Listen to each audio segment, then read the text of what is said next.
Penyidik terus dalami peran perusahaan pada kasus kapal BBM ilegal di Lombok Timur.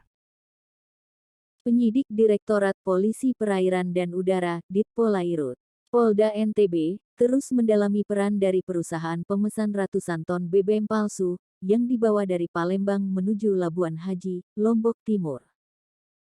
Di mana sebelumnya, penyidik telah menetapkan 3 orang sebagai tersangka, 2 orang dari nahoda dan 1 orang dari pihak perusahaan.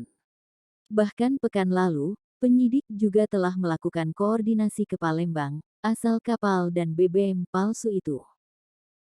Kabid Humas Polda NTB mengatakan, penyidik telah melakukan koordinasi ke Palembang untuk mengkonfirmasi pihak perusahaan asal barang itu. Ini masih berproses semua, termasuk dengan mendalami keterangan dari pemilik kapal serta pemesan dari BBM jenis solar yang sudah dinyatakan palsu itu, kata Artanto. Jumat tanggal 21 Februari tahun 2022. Sehingga menurutnya, dengan adanya proses pendalaman ini, penyidik tidak menutup kemungkinan akan adanya tersangka baru pada kasus yang tengah berjalan sejak tanggal 15 September tahun 2022 itu. Terlebih sampai saat ini peran dari pihak perusahaan belum juga diungkap. Untuk 2 tersangka berkas perkaranya sudah tahap 1 di jaksa, sementara 1 tersangka lagi masih pemberkasan, tuturnya.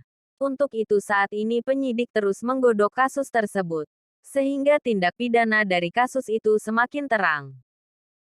Terlebih dari keterangan pihak perusahaan, dirinya sebelumnya sempat berkoordinasi dengan pihak Polda dan Polres Lotim, agar kasus itu bisa diselesaikan.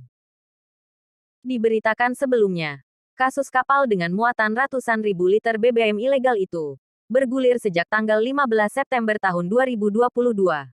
Saat itu kapal MT Harima diamankan Polda NTB di perairan dermaga Labuan Haji. Kapal tersebut diamankan lantaran tengah melakukan bongkar muat di tengah perairan.